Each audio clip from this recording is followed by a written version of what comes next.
Evangelho. Mateus capítulo 5, versículos 1 a 12a.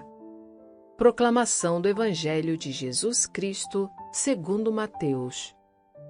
Naquele tempo, vendo Jesus as multidões, subiu ao monte e sentou-se. Os discípulos aproximaram-se e Jesus começou a ensiná-los.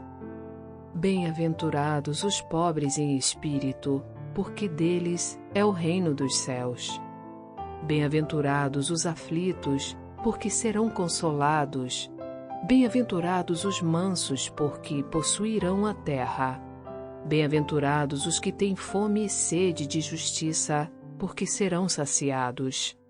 Bem-aventurados os misericordiosos, porque alcançarão misericórdia. Bem-aventurados os puros de coração, porque verão a Deus. Bem-aventurados os que promovem a paz, porque serão chamados filhos de Deus. Bem-aventurados os que são perseguidos por causa da justiça, porque deles é o reino dos céus. Bem-aventurados sois vós, quando vos injuriarem e perseguirem, e mentindo disserem todo tipo de mal contra vós, por causa de mim. Alegrai-vos e exultai, porque será grande a vossa recompensa nos céus. Palavra da salvação. Glória a vós, Senhor.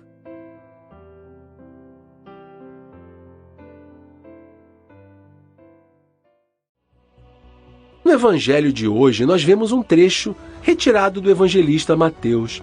Muito conhecido por todos nós, é um trecho do Sermão da Montanha, onde Jesus expõe para as pessoas a lógica do reino de Deus, através de algumas máximas, que a gente conhece como as bem-aventuranças. Percebam, gente, que o fato de Mateus colocar esse sermão em cima de uma montanha, enquanto que Lucas o coloca como tendo ocorrido em uma planície, nos dá a intenção de um sentido teológico da parte de Mateus. A gente precisa lembrar que a montanha é sempre o símbolo do local onde Deus se comunica com as pessoas. Nós já vemos isso em outras ocasiões, em outras narrativas. Vocês estão lembrados? Mateus tem, muito provavelmente, a intenção de fazer uma referência, quem sabe, ao Monte Sinai, onde Deus revelou a sua lei a Moisés, a lei do Antigo Testamento. Agora Jesus, também em cima de uma montanha, revela para as pessoas a nova lei, a lei trazida por ele, que deve ser o guia da vida de todos aqueles que quiserem aderir ao seu projeto. As bem-aventuranças, elas são uma linguagem familiar para o povo judeu. Elas aparecem no livro de Isaías, no livro de Daniel, no livro do Eclesiástico, dentre outros ainda. E elas querem sempre nos mostrar uma alegria que nos é oferecida por Deus. No contexto dos evangelhos, as bem-aventuranças anunciam que a vinda do reino de Deus vai mudar a sorte das pessoas que se encontram numa situação de vulnerabilidade, conforme cada uma das bem-aventuranças descreve. Elas dizem que essas pessoas são bem-aventuradas porque dentro da sua situação de fragilidade, elas têm o coração aberto para acolher as propostas que Jesus faz a elas. Elas têm o coração aberto para aderir ao projeto do reino de Deus. As primeiras 4 bem-aventuranças, elas são muito relacionadas entre si.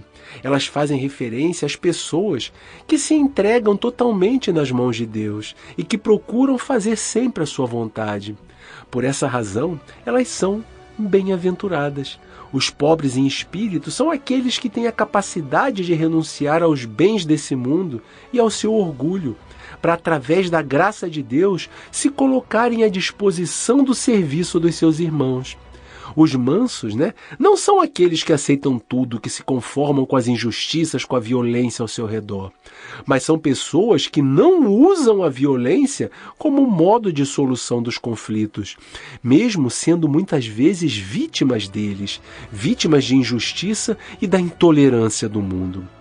Os que choram são as vítimas de toda a injustiça desse mundo. São aqueles sobre os quais a dor causada pelo egoísmo das pessoas, pela injustiça desse mundo e a vinda do reino de Deus vai ser para eles uma causa de grande felicidade. os que têm fome e sede de justiça, e aqui nós temos que ver a justiça no conceito em que ela é aplicada nas Sagradas Escrituras. Esses são aquelas pessoas que vivem de maneira fiel aos compromissos que elas assumiram com Deus e com seus irmãos. E por isso, Deus vai honrá-las de acordo com a justiça, de acordo com a sua justiça. E Deus é justo nas Sagradas Escrituras porque Ele é fiel às suas palavras, Ele é fiel aos seus compromissos. Então Deus vai honrar essas pessoas com a sua justiça na chegada do seu reino. O segundo grupo de bem-aventuranças tem mais relação com o comportamento que as pessoas precisam ter nas suas vidas ao fazerem a adesão a esse projeto de Jesus. Os misericordiosos são aqueles que se deixam tocar pelo sofrimento e pelas alegrias dos seus irmãos. São aqueles que vão ao encontro dos seus irmãos, mesmo quando estes falharam nas suas vidas. São as pessoas que amam sem limites. Os puros de coração são as pessoas que têm um coração limpo, um coração sem maldade, honesto, cheio de retidão. Os que promovem a paz são aqueles que num mundo violento, e mesmo muitas vezes arriscando a própria vida, procuram construir caminhos, soluções de paz para as situações que ocorrem à sua volta. Os que são perseguidos por causa da justiça são aqueles que lutam pela instauração dos valores do reino de Deus nesse mundo, mas são perseguidos, são ameaçados, são intimidados por aqueles que comandam os esquemas de injustiça e de opressão que dominam as sociedades, causando o sofrimento de tantas pessoas no mundo. E por fim, na última bem-aventurança, Mateus se dirige às pessoas do seu tempo, e extensivamente hoje também para a gente, dizendo para elas, para nós, para não desanimarem diante de todas essas dificuldades que elas vão enfrentar, ao defenderem os valores do projeto de Jesus, ao defenderem os valores do reino de Deus, ao serem os missionários que Jesus quer nesse mundo. Gente, que fique para nós no dia de hoje a reflexão de que as bem-aventuranças são promessas contrárias àquelas que o mundo faz para a gente. Reflitamos sobre cada uma delas. Vejamos que para o mundo, o que é realmente valorizado e o que é valorizado para a gente. Percebamos, pessoal, como nós vivemos as nossas vidas. Percebamos o que nós fazemos para viver cada uma dessas bem-aventuranças no nosso coração. Percebamos, gente, se nós valorizamos mais os conselhos que nós ouvimos desse mundo, ou se nós valorizamos mais os conselhos que Jesus nos dá através das suas bem-aventuranças. Não é fácil, gente, nós largarmos os esquemas desse mundo aos quais muitas vezes nós estamos tão acomodados. E não fazemos de maldade, mas muitas vezes temos preguiça de ir ao encontro do irmão, não queremos abrir mão de um conforto ou de um compromisso para servir ao nosso irmão que precisa de nós. Todos nós temos momentos assim.